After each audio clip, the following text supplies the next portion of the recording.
আকাশবাণী খবর পড়ছি চঞ্চল ভট্টাচার্য। প্রথমে বিশেষ বিশেষ খবর।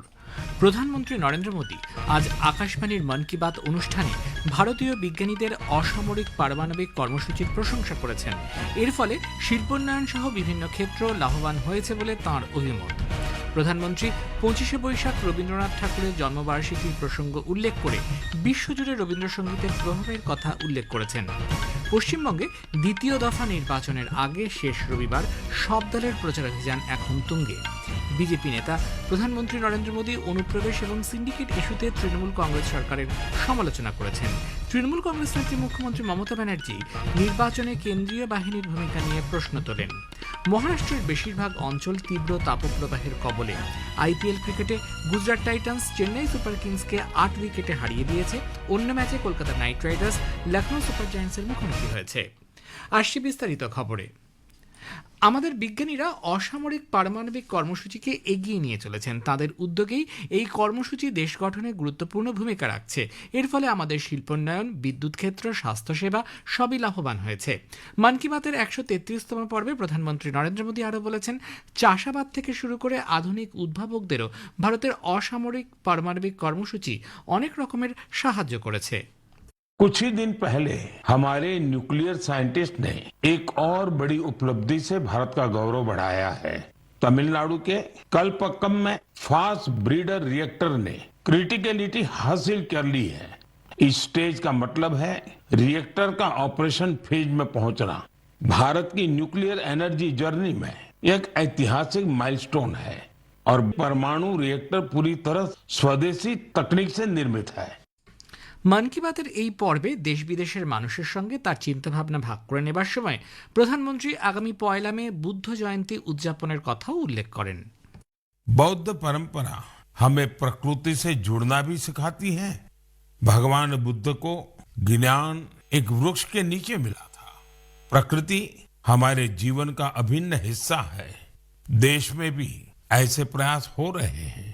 कर्नाटका में कर्मा मोनेस्ट्री इसका अच्छा उदाहरण है। यह मठ एक जीवंत वन क्षेत्र है जो 100 एकड़ में फैला है। इस वन में 700 से अधिक देसी वृक्षों को संरक्षित किया गया है। बुद्ध का संदेश सिर्फ अतीत नहीं है, यह आज भी प्रासंगिक है और भविष्य के लिए भी जरूरी है। প্রতি মাসের এই বেতার অনুষ্ঠানে উত্তর পূর্বাঞ্চলে বসবাসকারী মানুষের নানান ক্ষেত্রে অর্জিত বিভিন্ন সাফল্য নিয়ে আলোচনা করেন প্রধানমন্ত্রী। আজকের পর্বে বাঁশজাত শিল্পে সাফল্যের প্রসঙ্গটি তিনি উত্থাপন করেন। बौद्ध परंपरा हमें प्रकृति से जुड़ना भी অনুষ্ঠানে কবিগুরু রবীন্দ্রনাথ ঠাকুরের জন্মদিনের প্রসঙ্গও তিনি উল্লেখ করেন। কবিকে শ্রদ্ধা জানিয়ে শ্রী মোদী রবীন্দ্রনাথের স্মৃতিধন্য শান্তিনিকেতনের সফরের কথা উল্লেখ করেন। कुछ ही दिन बाद 9 मई को 25शे बैशाख के अवसर पर हम गुरुदेव टैगोर की जन्म जयंती मनाएंगे। गुरुदेव बहुआयामी व्यक्तित्व के धनी थे। वे एक महान लेखक और विचारक तो थे ही, उन्होंने कई प्रसिद्ध संस्थानों को भी आकार दिया। गुरुदेव टैगोर लोगों के लिए ऐसे उद्योगों के पक्षधर थे जिनमें स्थायी रोजगार मिलने के साथ ही गांवों का भी कल्याण हो। उनके रविंद्र संगीत का प्रभाव आज भी दुनिया भर में बना हुआ है। প্রধানমন্ত্রী বলেন, দেশে এখন 23শে জানুয়ারি অর্থাৎ নেতাজি সুভাষচন্দ্রের জন্মদিন, 30শে জানুয়ারি অর্থাৎ গান্ধীজির প্রয়াণ দিবসেও গণতন্ত্রের মহোৎসব উদযাপন করা হয়। এই মহোৎসবের গুরুত্বপূর্ণ অংশ হল বিটিং দ্য রিট্রিট। এখন বিটিং দ্য রিট্রিট ভারতীয় সঙ্গীতের ব্যবহার বৃদ্ধি পেয়েছে। প্রধানমন্ত্রী নরেন্দ্র মোদী মঙ্গলবার থেকে দুদিনের সফরে উত্তরপ্রদেশে থাকবেন। সফরের প্রথম পর্বে শ্রী মোদী বারাণসীতে মহিলা সম্মেলনে অংশগ্রহণ করবেন। সেখানে তিনি 6,000 কোটি টাকারও বেশি মূল্যের বিভিন্ন উন্নয়নমূলক প্রকল্পের উদ্বোধন ও শিলান্যাস করবেন। প্রধানমন্ত্রী বারাণসী পুনে এবং অযোধ্যা মুম্বাই এই দুটি নতুন অমৃত ভারত এক্সপ্রেস ট্রেনের যাত্রার সূচনা করবেন। সফরের দ্বিতীয় পর্বে প্রধানমন্ত্রী বুধবার হারদই যাবেন এবং গঙ্গা এক্সপ্রেসওয়ের উদ্বোধন করবেন। পশ্চিমবঙ্গে বিধানসভা নির্বাচনের দ্বিতীয় দফা ভোটের আগে আজ শেষ রবিবার জোর কদমে চলছে রাজনৈতিক দলগুলির প্রচার অভিযান কর্মসূচি। বরিষ্ঠ বিজেপি নেতা প্রধানমন্ত্রী নরেন্দ্র মোদী পশ্চিমবঙ্গে তিনি বনগাঁ ঠাকুরনগরে একটি জনসভায় যোগ দেন। এরপর মতুয়াদের ঠাকুরবাড়ির মন্দিরেও যান তিনি। এই জনসভায় অনুপ্রবেশ এবং সিন্ডিকেট ইস্যুতে তৃণমূল কংগ্রেস সরকারের সমালোচনায় ফের সরব হন তিনি। বিজেপি সরকার ক্ষমতায় এলে অনুপ্রবেশকারীদের রাজ্য তথা দেশ ছাড়তে হবে বলে হুঁশিয়ারি দিয়েছেন প্রধানমন্ত্রী।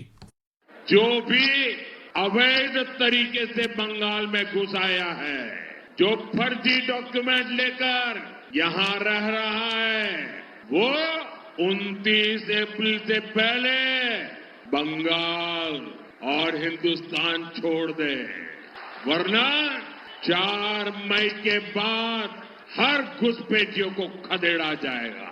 टीएमसी किसी भी घुसपैठियों को बचा नहीं पाएगी। হুগলির হরিপালে আরও একটি জনসভায় যোগ দেন তিনি। বিকেলে উত্তর কলকাতার ঠনঠনিয়া কালীবাড়িতে প্রথমে পুজো দিয়ে তারপর বিকেপাল এভিনিউ থেকে হাতিবাগান ছাড়িয়ে খান্নার মোড় পর্যন্ত রোড শো করেছেন। আরেক বরিষ্ঠ বিজেপি নেতা কেন্দ্রীয় স্বরাষ্ট্রমন্ত্রী অমিত শাহ নদিয়ার তেহট্ট, রানাঘাট, দক্ষিণের আনুলিয়াতে জনসভাতে বক্তব্য রাখেন। বিজেপির প্রাক্তন সর্বভারতীয় সভাপতি জেপি নাড্ডার আজ পূর্ব বর্ধমানের ভাতার এবং কলকাতার বেহালা পশ্চিম কেন্দ্রের শিবতলা রোডে শো করার কথা। পশ্চিমবঙ্গে বিভিন্ন স্থানে একাধিক প্রচার কর্মসূচিতে তৃণমূল কংগ্রেস নেত্রী মমতা ব্যানার্জি এবং সাধারণ সম্পাদক অভিষেক বন্দ্যোপাধ্যায় যোগ দেন। অভিষেক বন্দ্যোপাধ্যায় আজ মগরাহাট পশ্চিম কেন্দ্রের দলীয় প্রার্থীর সমর্থনে জনসভার পাশাপাশি ফলতায় দলীয় প্রার্থীর সমর্থনে পদযাত্রায় অংশ নেন। মমতা ব্যানার্জি ভবানীপুরের রোড শোর পর এক সভায় এবারের নির্বাচনে কেন্দ্রীয় বাহিনীর ভূমিকা নিয়ে সমালোচনা করেছেন। सेंट्रल फोर्स दखल करने का कोशिश करेगा, ये उसको तो इलेक्शन कमीशन पता ही है बीजेपी का है, हमको कुछ बोलना नहीं है, लेकिन जो मर्जी वो लोगों को करने दो। आप लोगों को काम है, अगर जरूरत हो तो खाना वोट का दिन और वोट का दिन से 2 दिन इलेक्शन का काउंटिंग है, माँ बहन लोग खाना नहीं बनाएगा, वो उधार में रहेगा और वोट को प्रोटेक्शन करेंगे। সিপিআইএম এর রাজ্য সম্পাদক মোহাম্মদ সেলিম, প্রাক্তন পলিট ব্যুরো সদস্য বৃন্দা কারাত আজ পানিহাটি ও খড়দা কেন্দ্রে দলীয় প্রার্থীর সমর্থনে এক জনসভায় অংশ নেন। আইএসএফ চেয়ারম্যান নওসাদ সিদ্দিকী নিজের নির্বাচনী কেন্দ্র ভাঙড়ে একটি জনসভা করেন। এ খবর প্রচারিত হচ্ছে আকাশবাণী থেকে। মহারাষ্ট্রের বেশিরভাগ অঞ্চল তীব্র তাপপ্রবাহের কবলে। তাপমাত্রার পারদ 32 ডিগ্রি সেলসিয়াস থেকে 42 ডিগ্রি সেলসিয়াস পর্যন্ত ওঠানামা করছে। বিদর্ভ, মারাঠওয়াড়া, মধ্য মহারাষ্ট্র এবং থানে, মুম্বাই, রায়গড় ও রত্নাগিরি জেলাতে তাপপ্রবাহের হলুদ সতর্কতা জারি করা হয়েছে। দিল্লি, হরিয়ানা, চণ্ডীগড়, ছত্তিশগড়, হিমাচল প্রদেশ, জম্মু কাশ্মীর, লাদাখ, মধ্যপ্রদেশ, পাঞ্জাব, রাজস্থান, উত্তরপ্রদেশ এবং বিদর্ভে আগামীকাল পর্যন্ত তাপপ্রবাহের পরিস্থিতি থাকবে বলে আবহাওয়া দপ্তর জানিয়েছে। ইউক্রেনের রাশিয়ার অধিকৃত অঞ্চল এবং সেদেশের বিভিন্ন জায়গায় গত দুদিনের হামলায় অন্তত 16 জন নিহত হয়েছেন।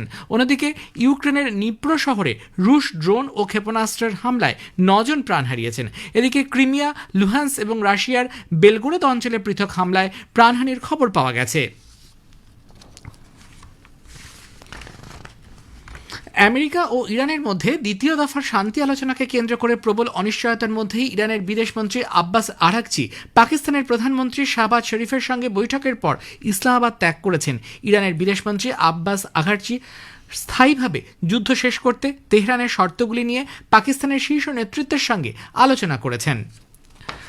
আইপিএল ক্রিকেটে চেন্নাই এম.এ. চিদম্বরম স্টেডিয়ামে গুজরাট টাইটান্স চেন্নাই সুপার কিংসকে 8 উইকেটে হারিয়ে দিয়েছে। গুজরাট টাইটান্স টসে জিতে বোলিং করার সিদ্ধান্ত নেয়। চেন্নাই ব্যাট করতে নেমে নির্ধারিত 20 ওভারে 7 উইকেটে 158 রান করে। অধিনায়ক ঋতুরাজ গায়কোয়াড় 74 রানে অপরাজিত ছিলেন। জবাবে সাই সুদর্শনের বিধ্বংসী 87 রানে ভর করে গুজরাট টাইটান্স 16 ওভার 4 বলে জয়ের জন্য নির্ধারিত লক্ষ্যে পৌঁছে যায়।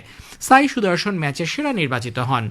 লখনৌয়ের একানা ক্রিকেট স্টেডিয়ামে আজ সন্ধ্যায় আইপিএল এর ম্যাচে Kolkata Knight Riders Lucknow Super জায়ান্টসের মুখোমুখি হয়েছে। লখনৌ টসে জিতে কলকাতাকে ব্যাট করতে পাঠিয়েছে। শেষ পাওয়া খবরে কলকাতা 2 ওভার 3 বলে 1 উইকেট হারিয়ে 11 রান করেছে। 7 ম্যাচে 4 পয়েন্ট সংগ্রহ করে লখনৌ লীগ তালিকায় নবম, সমসংখ্যক ম্যাচে 3 পয়েন্ট সংগ্রহ করে কেকেআর 10ম স্থানে রয়েছে।